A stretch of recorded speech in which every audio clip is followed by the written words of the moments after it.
اللهم صل وسلم على سيدنا محمد أفضل الأولين والآخرين.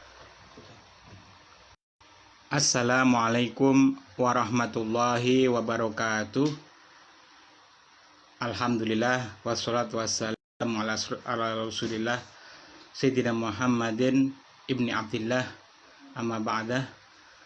Alhamdulillah para desa ngaji online Ramadan, kita pada malam ini akan sampai tentang khitbah dan khutbah. Jadi ada khitbah, ada khutbah. Khitbah itu adalah lamaran, kemudian khutbah itu adalah khutbah. Di sini dikatakan oleh pengarang Syekh Kiai Haji Hasyim Asy'ari Tabuireng, Ats-Tsalitsata Asyara, persoalan yang ke-13, yusannu taqdimul khitbati bikasril kha'i minal wali. Disunahkan mendahulukan lamaran, yaitu bikasril kha' minal wali, dari wali. Jadi di sini disunahkan adanya pendahuluan, yaitu berupa lamaran. Nah, tentang lamaran ini dihubungkan dengan yang edisi sebelumnya, bahwa ketika seorang laki-laki itu berkehendak, dalam bahasa Fathul Mu'in dikatakan pakai ba'dal azmi, setelah adanya tekad. Ba'dal azmi, berkehendak, tekad yang kuat untuk menikah, maka disunahkan untuk melihat kemudian melamar. Nah, ini kita padukan dengan sebuah hadis an Jabir ibni Abdillah radhiyallahu anhu qala sami'tu an-nabiyya sallallahu alaihi wasallam yaqul idza khadaba ahadukum al-mar'ata faqadara ayyara minha ba'da ma yad'uhu ila nikahaha falyaf'al. Idza khadaba ahadukum, ketika kalian mengkhitbah, ketika salah seorang kalian mengkhitbah, melamar al-mar'ata, melamar perempuan, faqadara, maka ahad ini, seorang ini mampu, ayyara, mampu melihat, minha, dari mar'ah, melihat mar'ah, yaitu ba'da ma yad'uhu ila nikaiha, mampu melihat sebagian sesuatu yang bisa menarik bagi seorang ini ila nikaiha, untuk menikahi mar'ah. Jadi jika mampu melihatnya, yaitu sesuatu yang dengan penglihatan itu akan justru menarik untuk menikahinya, maka falyaf'al, maka laksanakanlah. Jadi sebagaimana kita bahas sebelumnya, melihat perempuan ini itu adalah diperkenankan. Kenapa? Karena ketika laki-laki melihat perempuan yang ingin dinikahinya, kemudian ada proses lamaran, itu sebenarnya adalah sebagai muqaddimah sebelum adanya pernikahan. Jadi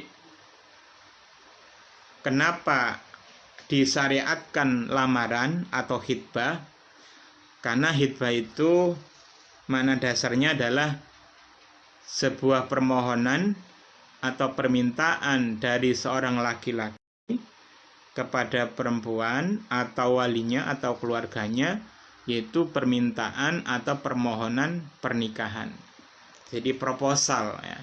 Proposal pernikahan itu adalah khitbah atau lamaran. Nah, kenapa ada syariat lamaran ini? Karena Rasulullah sendiri di dalam banyak hadisnya menghendaki kita didorong oleh beliau untuk melihat orang yang mau dinikahi. Mengapa harus dilihat? Mengapa kemudian ada lamaran? Hikmahnya, fungsinya adalah agar mengetahui. Jadi si laki-laki akan mengetahui bagaimana si perempuan, mengetahui keluarganya. Yang laki-laki mengetahui keluarga perempuan, yang keluarga perempuan mengetahui keluarga laki-laki. Karena itu di adat sebagian masyarakat kita ada balasannya. Jadi ada ta'arufan, kemudian ada balasan, laki-laki berkunjung ke perempuan, kemudian perempuan juga mengunjungi pihak laki-laki. Jadi belakang masing-masing, keluarga masing-masing. Nah, ini adalah ta'aruf, perkenalan yang syar'i. Kenapa? Karena walaupun melihat berulang maka tidak masalah. Jadi laki-laki melihat perempuan dalam rangka khitbah, lamaran, itu tidak masalah. Sebagaimana perempuan melihat laki-laki juga tidak masalah. Tetapi tidak masalah tadi itu tidak apa-apa setelah ada kehendak lamaran dari laki-laki. Yang sebenarnya secara substansial yang disebut lamaran itu adalah ketika seorang laki-laki mengatakan kepada perempuan, aku ingin menikahimu. Nah, itu lamaran. Aku ingin menikahimu, itu sebuah lamaran. Baik disampaikan langsung kepada perempuan itu, atau lebih baik menurut adat masyarakat agar semuanya berjalan hikmah, berjalan ada kontrol masing-masing dari pihak keluarga masing-masing, pihak laki-laki melamar kepada pihak perempuan. Di sebagian adat kita sebelum lamaran resmi itu ada biasa disebut ta'aruf. Nah, ta'aruf itu bisa masuk pada lamaran itu sendiri atau bisa juga dianggap sebagai pralamaran. Nah, ketika ada lamaran seperti ini, maka ketika sudah diketahui latar belakang masing-masing, maka di masa lamaran ini adalah masa untuk semakin mengokohkan ikatan cinta bagi masing-masing, benih cinta. Jadi sudah mulai, hikmah berikutnya adalah adanya kemantapan. Kenapa? Karena kalau sudah dilamar itu sudah mantap, ya separuh mantap lah. Kenapa? Karena kalau orang bahasa sederhananya itu adalah ya hampir payu, hampir laku. Sudah ada yang melamar, sehingga kemudian hati ini tidak gelisah, sudah mantap, sudah tenang, sudah tumbuh benih-benih cinta, sudah tumbuh simpati bagi masing-masing. Tetapi lamaran ini statusnya tetap orang lain. Jadi tidak boleh berdua-duaan saja, nggak boleh berdua-duaan. Yang ketiga adalah setan. Jadi pada masa lamaran ini belum boleh berdua-duaan. Kenapa? Karena belum halal, belum menjadi suami, belum menjadi istrinya. Yang halal bagaimana? Ya, yang halal adalah kunjungan tadi itu. Kunjungan beberapa kali. Atau ketika ada pertemuan, itu harus ada pendampingnya, supaya tidak ada setan yang merasuk kepada. Kenapa? Karena masa lamar ini adalah masa yang rawan. Jadi zona kuning ya. Kenapa? Karena dianggap sudah ada semacam ikatan, nyatanya belum ada akad.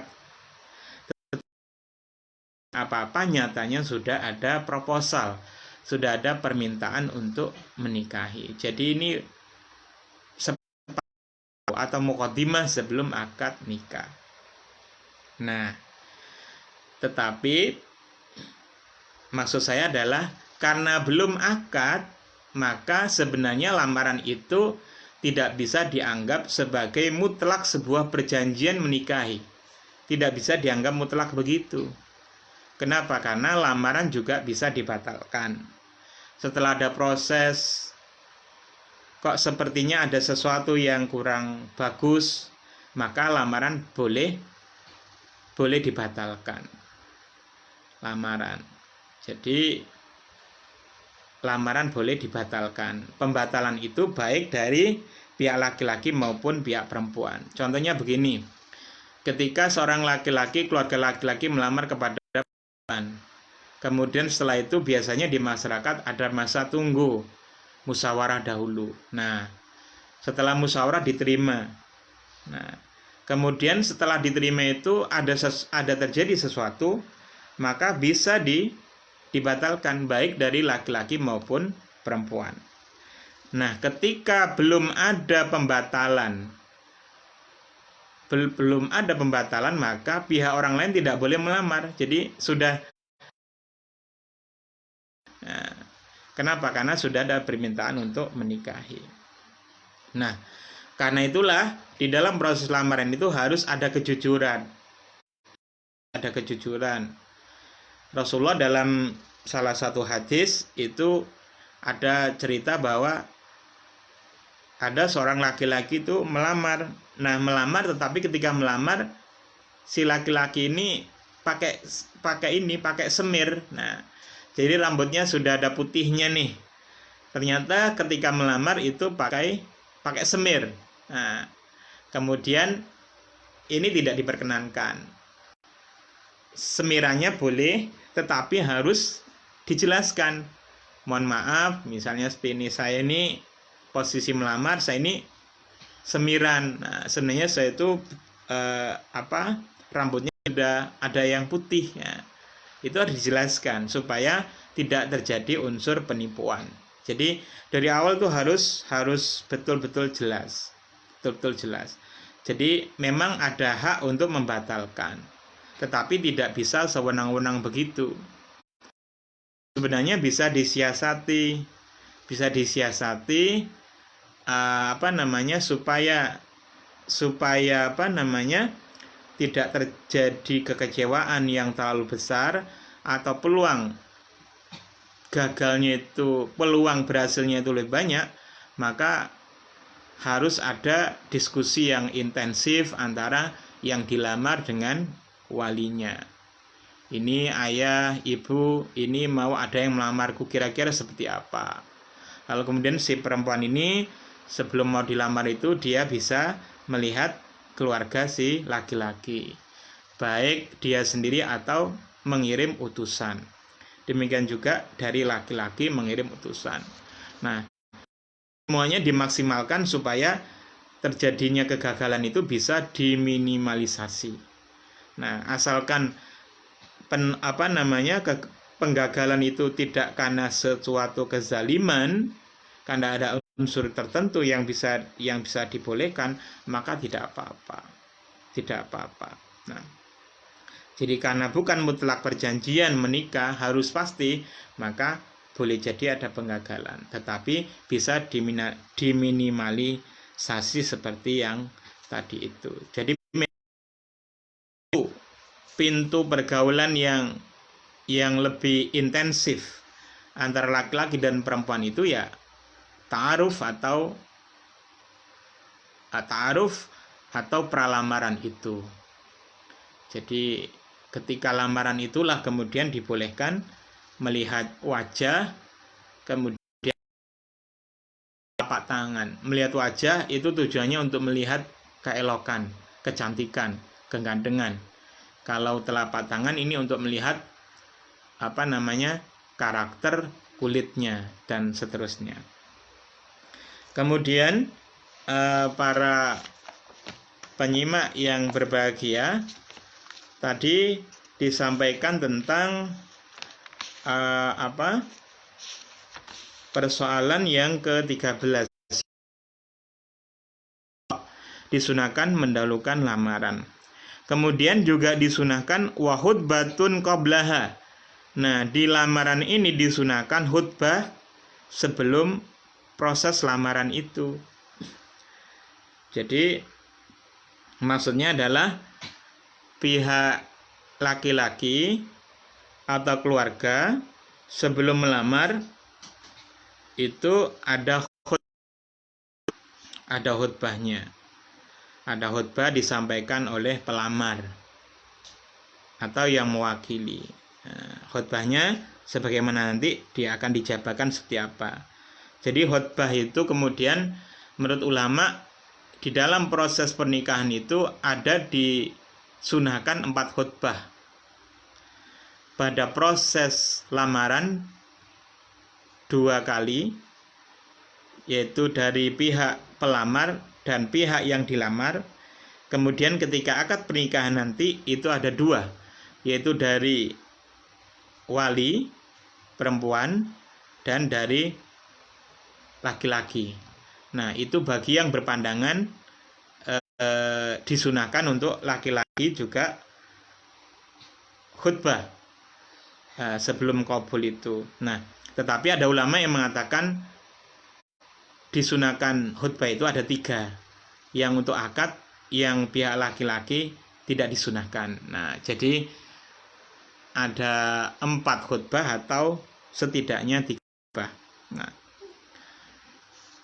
wa khutbatun qablaha wa kadza qablal ijabah.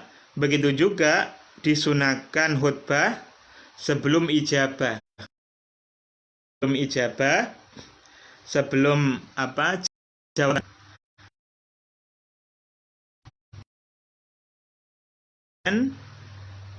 Dari pihak perempuan ini juga disunahkan khutbah. Jadi khutbahnya tidak panjang banget begitu, enggak. Tetapi khutbah itu intinya yang akan diterang tadi itu nanti lagi yaitu hamdalah dan seterusnya. Qala al-ashab, berkata para ashabus Syafi'i, yaitu para ulama pengikut mazhab Syafi'i, wal khutbatu, khutbah tasulu biha wassalam ala Rasulullah sallallahu alaihi wasallam wal wasiyati. Khutbah itu maksudnya itu berhasil bisa mencukupi disebut sebagai khutbah yaitu dengan adanya hamdalah. Jadi kullu amrin dibalin la yubda'u bihamdillah bilhamdalah fa wa aqta. Jadi dipakai hamdalah dulu memuji Allah. Dalam khutbah Jumat juga hamdalah. Jadi khutbah itu berhasil dengan mengucapkan alhamdulillah. Alhamdulillah. Nah, kemudian ada sholawat, wassolati, membaca sholawat, wassalami, dan belajar salam. Bisa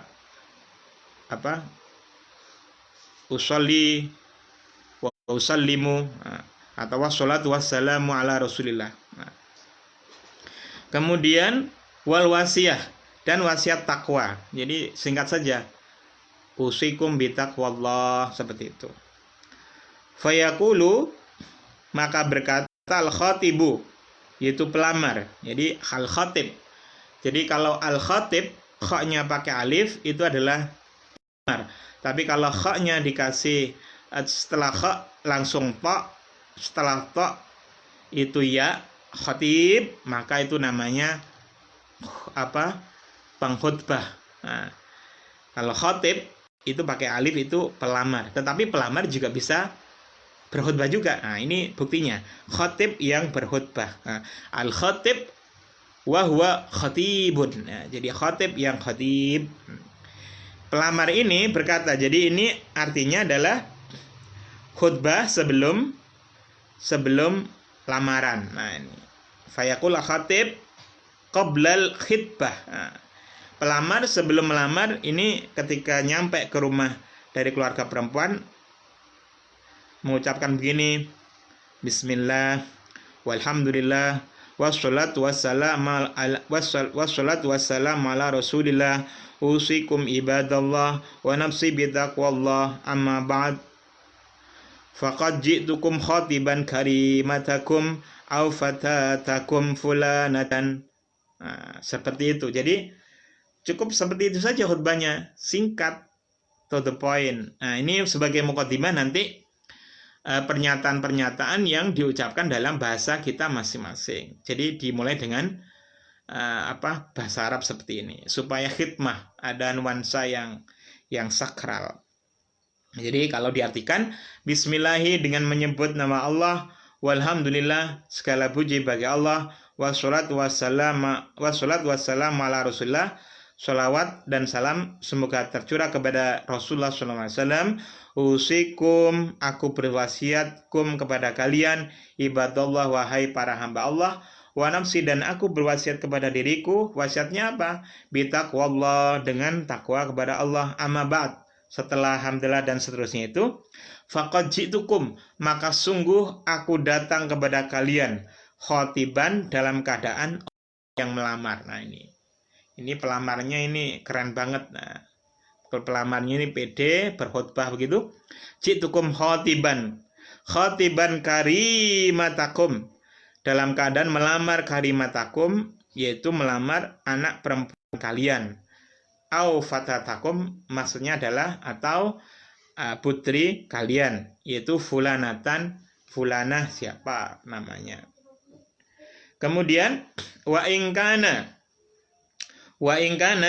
jika ada yang pelamar itu iku wakilan, merupakan wakil, jadi yang ngomong bukan pelamar itu sendiri tapi wakilnya, diwakilkan kepada orang lain, kepada keluarga, atau biasanya kepada tokoh masyarakat supaya lebih bergema, supaya lebih berwibawa lamarannya itu. Maka wakil tadi itu, wakilnya itu berkata begini, ja'akum muwakkili auji'tukum anhu khatiban karimatakum. Ja'akum wakili, telah datang kepada kalian, yaitu orang yang mewakilkan kepadaku. Nah, auji'tukum, jadi khatibnya ada di majelis itu, tetapi tokoh masyarakat biasanya. Auji'tukum anhu khatiban, atau berkata auji'tukum, aku datang kepada kalian, anhu, atas arah muwakil, khotiban, dalam keadaan orang yang melamar karimatakum, putri kalian. Jadi saya datang kepada kalian, anhu, yaitu mewakili khotiban, dalam keadaan melamar putri kalian. Nah,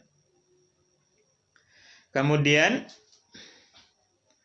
setelah ada khutbah dari pelamar maupun orang yang mewakili pelamar, kemudian ada, kalau di dalam bahasa kita ada pengantar lain, diterjemahkan seperti itu supaya dipahami. Kami ini keluarga Joyo Santoso misalnya, atas nama ini bermaksud melamar putri panjenengan yang bernama siapa misalnya. Nah, kemudian setelah khutbah dari pelamar atau yang mewakili tadi itu sudah disampaikan, kemudian maka pihak perempuan, pihak wali itu juga membalas dengan khutbah. Nah, fayatubu, maka berkhutbah juga al-waliyu, wali perempuan, wali calon istri, au naibuhu, atau naibnya, penggantinya wali, kadzalika, sama juga seperti khutbahnya khotib tadi itu. Nah, kemudian khutbahnya sama atau serupa, pokoknya ada hamdalah, ada sholawat salam, kemudian ada wasiat takwa, seperti itu saja. Jadi unsurnya hamdalah, sholawat salam, kemudian lalu kemudian ditambahi maksud tujuannya. Nah, kemudian setelah menjawab yang serupa itu, maka setelah hamdalah, sholawat salam, wasiat, kemudian sumayakulu, wali perempuan tadi itu berkata begini, kalau menerima catatannya. Kalau belum menerima, masih mikir-mikir, ya disesuaikan dengan bahasanya. Bisa jawab gini kalau Mas mengirim. Terima kasih atas kedatangan dari pihak Bani Joyo Santoso. Nah, kami terima kasih sekali, merasa tersanjung telah datang. Kemudian pada berikutnya urusan ini akan kami musyawarahkan dalam keluarga kami, atau kami serahkan sepenuhnya.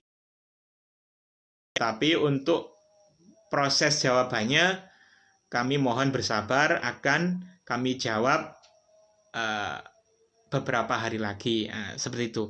Itu kalau ditunggu, kalau tidak langsung dijawab. Nah, lebih baik bagaimana? Lebih baik dijawab langsung. Lebih baik dijawab langsung. Jadi diterima apa enggak, seperti itu, supaya jelas. Kenapa? Karena biasanya di adat kita itu melamar itu tidak hanya membawa orang. Melamar itu membawa keluarga, juga membawa jajan, bawa macam-macam. Bawa apa namanya itu ya? Bawa oleh-oleh macam-macam lah.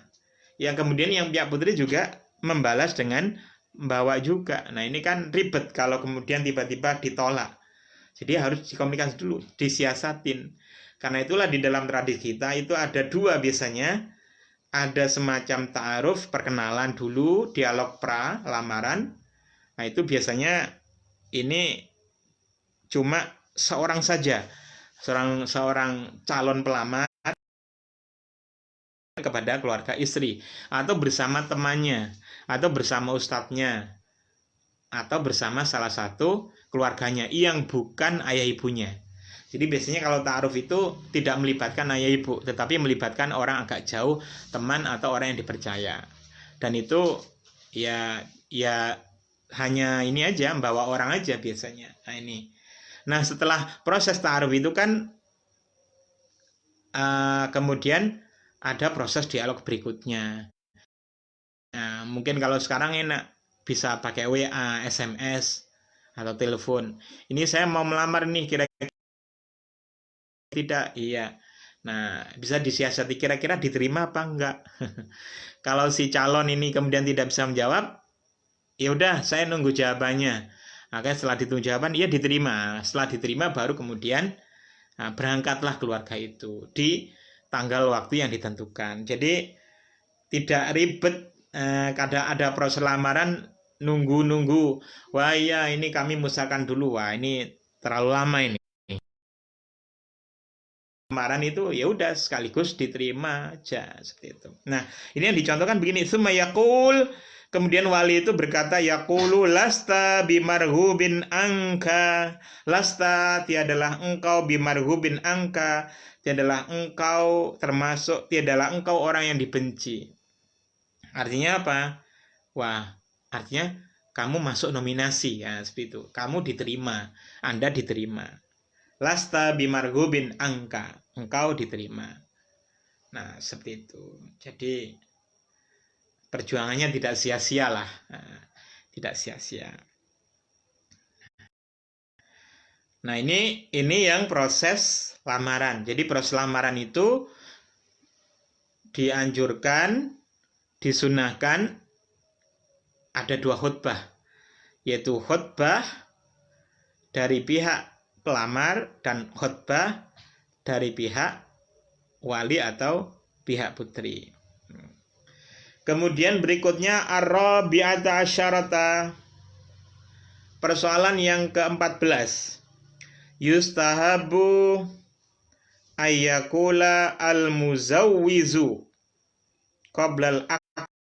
Disunahkan orang yang menikahkan itu, yaitu pihak wali ya, disunahkan orang yang menikahkan itu berkata qoblal aqdi, sebelum akad. Nah, ini beda lagi. Kalau yang paragraf di atas yaitu yang ke-13 ini membahas tentang prosesi lamaran. Nah, yang paragraf berikutnya ar-rabi'ata asyarata ini adalah ini menerangkan tentang proses dalam akad, yaitu proses akad nikah, ijab kabul itu. Nah, yusabu ayakula al-muzawwizu qabla al-aqdi uzawwizuka ala ma amarallahu bihi azza wa jalla min imsakin bima'ruf au tasrihin bi ihsan. Jadi muzawwi tadi itu yang menikahkan itu baik dari wali atau wakilnya. Sebelum akad ijab kabul itu beliau berkata, uzawwizuka, aku nikahkan engkau ala ma amarallah, menurut apa yang diperintahkan Allah, bihi, dengan itu, bihi dengan ma, azza wa jalla, Allah azza wa jalla, min imsakin bima'ruf, yaitu dengan penahanan dengan kebaikan, au tasrihin bi ihsan, atau kalau tidak bisa diimsak, tidak bisa ditahan, itu pelepasan atau pemisahan bi ihsan dengan kebaikan. Nah, ini. Jadi uzawwijuka ala ma amarallah bi azza wa jalla min imsakin ma'ruf au tasrihin bi ihsan. Ini. Jadi dalam akad itu dari pihak muzawwij, pihak wali itu juga disunahkan untuk khutbah. Nah, khutbah yaitu salah satu isinya setelah hamdalah, sholawat, salam, wasiat itu uzawwizuka. Nah, itu isinya itu. Kemudian wa ayyad uwa mendoakan,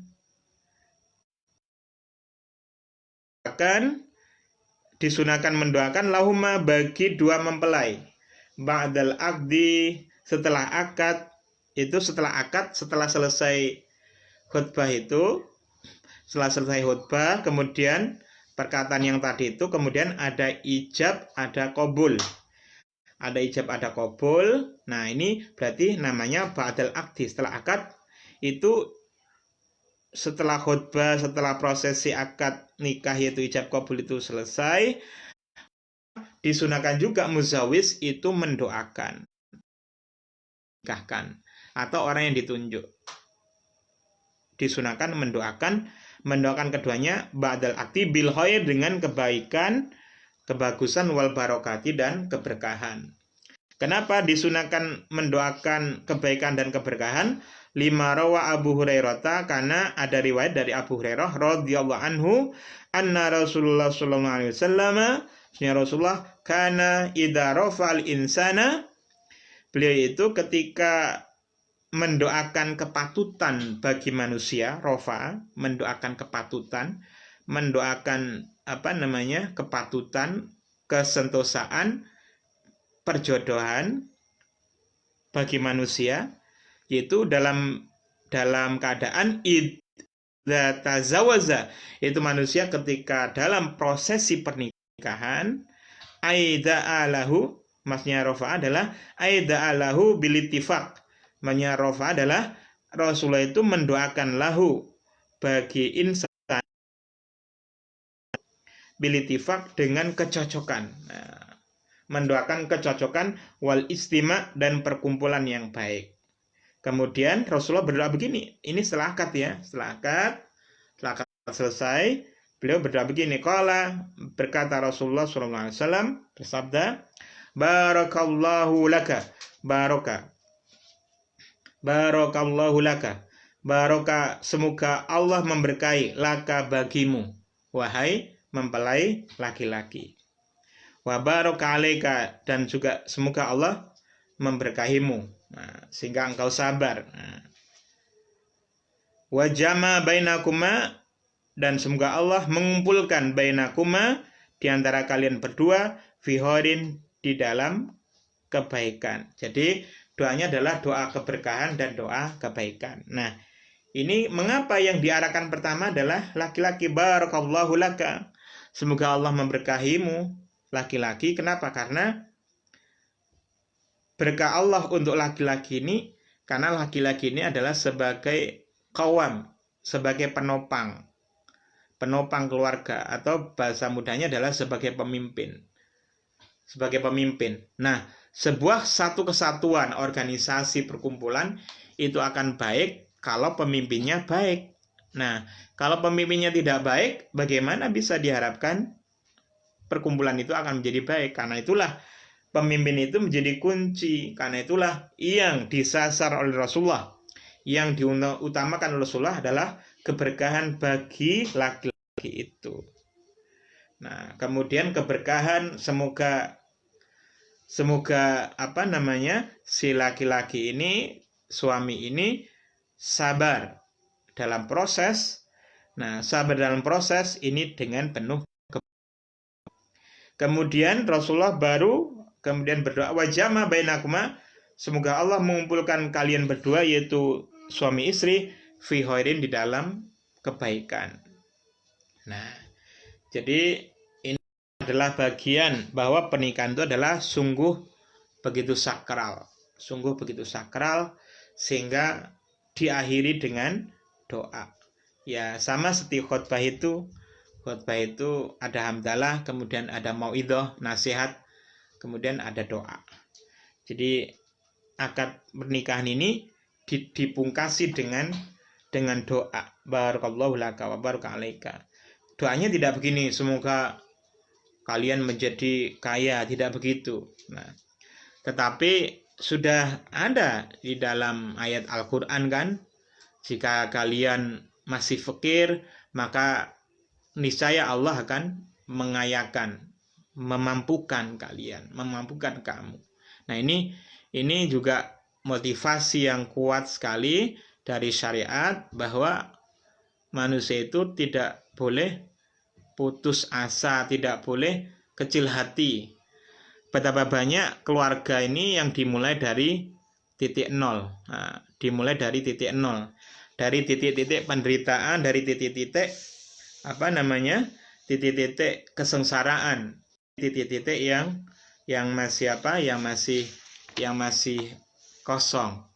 Tetapi karena dimulai dengan komitmen yang baik, membangun keluarga yang baik dengan niat menjaga diri supaya amanah keagamaan terjaga, supaya punya keturunan, motivasi yang baik, maka ini adalah berpahala. Sehingga ini menjadi nilai spiritualitas yang tidak terukur, nilainya yang luar biasa. Nah, karena itulah kemudian di suatu hadis yang lain, Rasulullah itu pernah, yaitu beliau itu menganjurkan menikah dengan gadis. Kenapa? Karena gadis itu lebih rela untuk diberi yang sedikit. Kenapa begitu? Karena si gadis ini belum pernah pengalaman berkeluarga, sehingga ya nggak tahu apa-apa. Ya sudah, yang sedikit itu akan diterima. Tetapi kalau kita menikah dengan janda, kita perjaka menikah dengan janda, tiba-tiba begitu, maka yang janda ini sudah pernah sebelumnya. Boleh jadi dia akan membanding-bandingkan, dulu itu membelanjai saya segini, kok sekarang kok suami saya yang baru ini kok tidak balance. Nah, karena itulah salah satu menganjurkan untuk menikahi gadis. Kenapa? Karena gadis itu lebih rela dengan nafkah yang sedikit. Nah, kalau kita manis secara kontekstual, artinya apa? Artinya kekeluargaan itu bisa dimulai dari titik yang minimal. Ngontrak bersama, ngekos bersama. Itu kan kemudian terjadi anugerah, berkah, rizki, kemudian keluarga itu menjadi keluarga yang alhamdulillah rizkinya lancar, itu kan menjadi kenangan. Nah, bisa diceritakan kepada teman-teman, kepada anaknya, Nduk, Le, ayah ibumu dulu itu pernah berkeluarga, itu ngekos cuma satu kamar itu cuma satu kamar sempit, tidak punya barang apa-apa, barangnya sedikit. Nah, satu kamar saja selama 3 bulan. Nah, itu kan kenangan yang luar biasa itu. Beda dengan suami istri yang ketika menikah sudah dilimpahi dengan segala fasilitas yang ada. Boleh jadi khidmahnya menjadi kurang, apa-apa dicemepakno oleh ayah ibunya. Nah, ini ya masing-masing punya plus minus, tetapi rasa-rasanya itu kok namanya revolusi, namanya jihad keluarga itu kalau dimulai dari titik.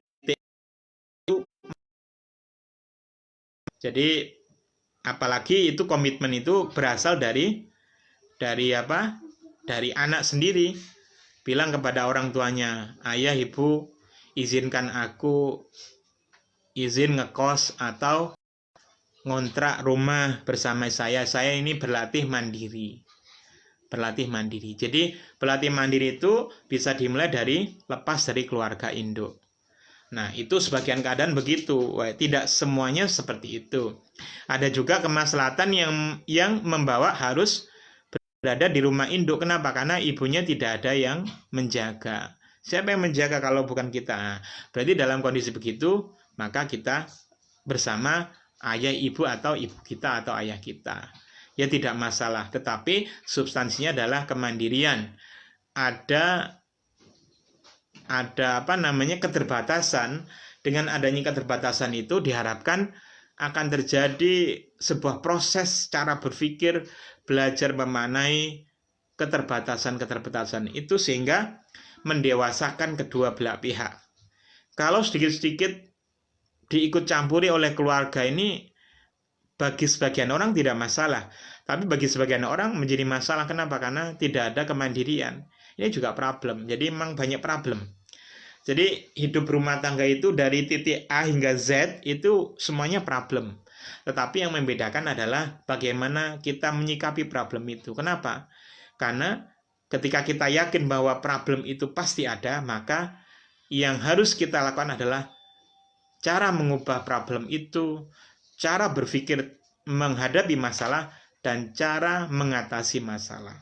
Nah, sehingga mengatasi masalah tanpa masalah. Jadi didoakan keberkahan itu luar biasa, doa yang sangat substansial. Keberkahan itu adalah tambahnya kebaikan. Jadi bukan semata kekayaan, tetapi keberkahan itu. Keberkahan itu adalah yang sedikit tetapi mencukupi. Tetapi kalau banyak tidak mencukupi, maka namanya tidak berkah. Nah, supaya menjadi berkah cukup, maka hatinya perlu ditata. Harus rela sengsara dahulu dan seterusnya. Sehingga kemudian memanah hidup ini dengan penuh keberkahan. Dalam keadaan senantiasa selalu syukur, dan syukur.